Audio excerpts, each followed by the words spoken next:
रायगड जिल्ह्यात तिसऱ्या मुंबईच्या दृष्टीने प्रकल्पांची आगेकूच वेगाने सुरू आहे। मात्र या विकास प्रक्रियेच्या नावाखाली स्थानिक शेतकरी, भूमिपुत्र आणि प्रकल्पग्रस्तांवर अन्याय होत असल्याचा आरोप सातत्याने होत आहे।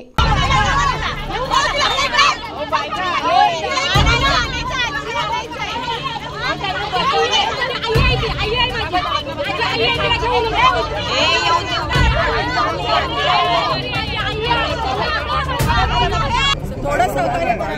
न्याय दंडाधिकारी म्हणून आम्ही तुमच्याकडे मागणी तुमच्याकडे एवढं आहे ना की एक तासभर थांबवा ना सर।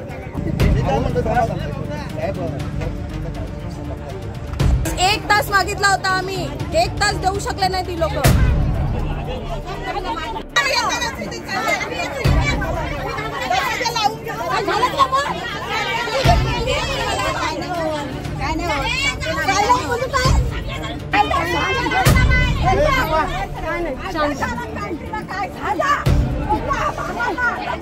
अरे याच्यावर उपचार करा पहिले।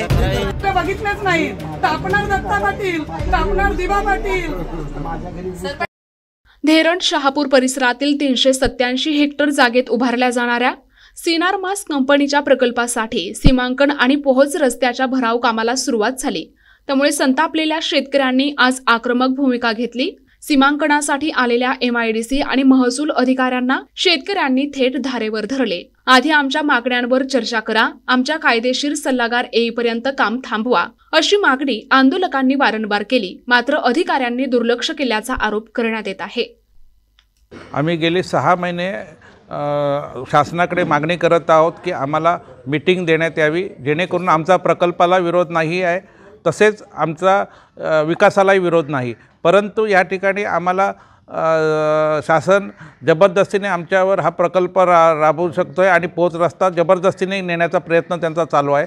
त्या विरोधामध्ये आमचं एवढंच म्हणणं होतं की आम्हाला एक मीटिंग द्या, मीटिंगमध्ये आम्ही आमच्या मागण्या टाकतो। त्याच्यामध्ये मेन मागणी आमची हेच आहे की आम्हाला जो शासनाने दर ठरवलेला आहे, म्हणजे हाय पॉवर कमिटीने, त्या दरामध्ये आम्हाला इकडे तिकडे करायचं होतं आणि आम्हाला पुढे करायचं, आमची सुवर्ण मध्य काढायचं होतं। आमचा मेन इश्यू आहे त्याच्यामध्ये जर कायद्याने भूसंपादन कायद्याने गेलं तर आमची नुकसान भरपाईची रक्कमच निवाड्या ह्याच्याप्रमाणे 1,92,00,000 होते आणि त्यांनी 97 लाखावर हाय पॉवर कंपनीने एकरी आणलेला आहे। 97 लाखाने आणलेला हाय पॉवर कंपनीने दिला आणि त्यांनी निवाडा जाहीर करताना ती रक्कम 27 लाखांनी एकरीने कोर्टामध्ये जमा केलेली आहे। इथेच आमची ठिणगी पडलेली आहे आणि आमचं म्हणणं आहे की मीटिंगमध्ये तुम्ही मीटिंग बोलवा, मीटिंगमध्ये आम्हाला घ्या आणि आम्ही त्याच्यामध्ये सुवर्णमध्य काढतो। त्यानंतर जिल्हाधिकाऱ्यांनी ज्या हे मिनिट्स बोलवले, मीटिंग बोलवले, त्याच्या मिनिट्समध्ये तिथे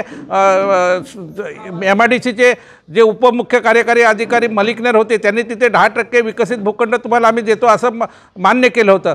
पण त्या ठिकाणी त्याच्या बाबतीतही आज त्यांनी निवाडा जाहीर करताना कुठल्याही परिस्थितीत बोलले नाही।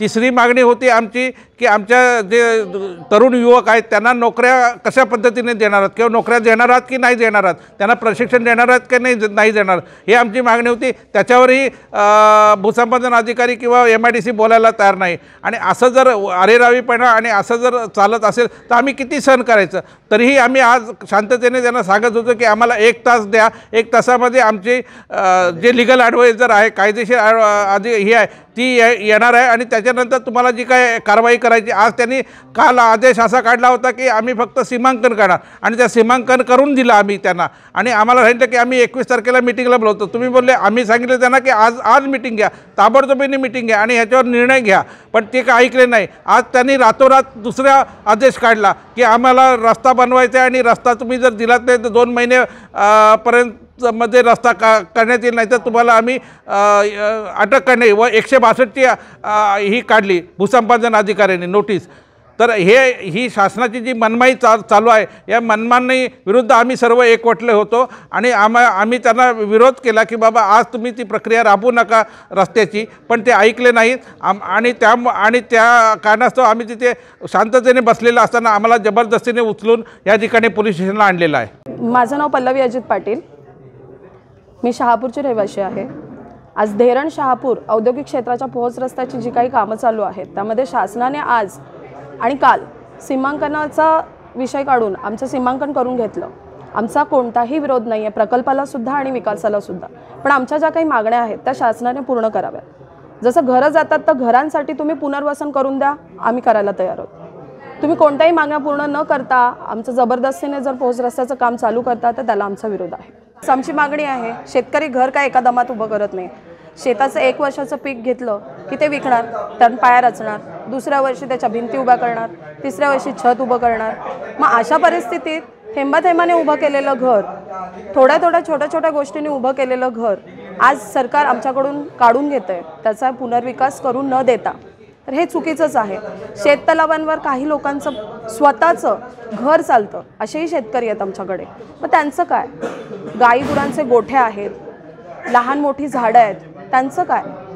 आमचा कुठेतरी सरकारने विचार करायला हवा, पुनर्वसन करून द्यायला हवं। आमचा कुठेही विकासाला किंवा कोणत्याही प्रकल्पाला कोणताही विरोध नाही। आज राज्यातलं पहिलं गाव असेल ज्याने ह्या प्रकल्पाला, कोणत्याही प्रकल्पाला विरोध न करता अगदी पाठिंबा दिलेला आहे। तर सरकारने आमच्या मागण्या पूर्ण कराव्यात, आम्हाला चर्चेसाठी वेळ द्यावं आणि मग काम चालू करावं। आमची काही इतर दुसरी कोणतीही मागणी नाही आहे। माझं नाव निवृत्ती राजन पाटील, मी गावकीचा एक माझे अध्यक्ष आहे। कालपासून आम्ही जे आंदोलन त्या ठिकाणी चालू केलेलं आहे की सरकारने जो आमच्यावर जो निर्बंध लाभलेला आहे, जबरदस्तीने शेती करण्याचा जो एक मानस केलेला आहे सरकारने, तो पूर्ण चुकीचा आहे। माझं एवढंच म्हणणं की सरकार असं बोलते की हा बळीराजाचा सरकार आहे, बळीराजाचं सरकार आहे। असं सरकारचं जर बळीराजाचं सरकारचं आहे, मग सरकार आता कुठे झोपलं आहे?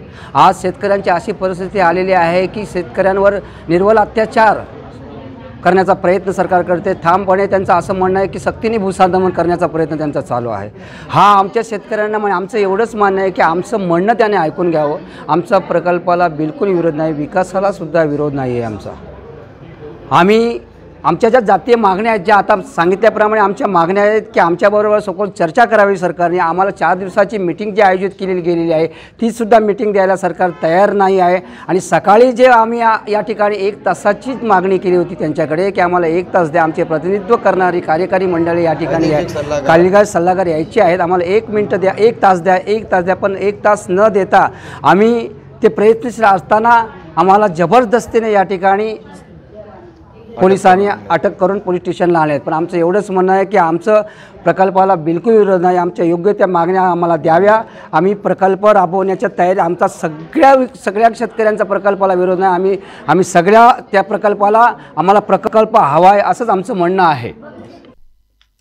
विशेष प्रतिनिधी NTV न्यूज मराठी, रायगड।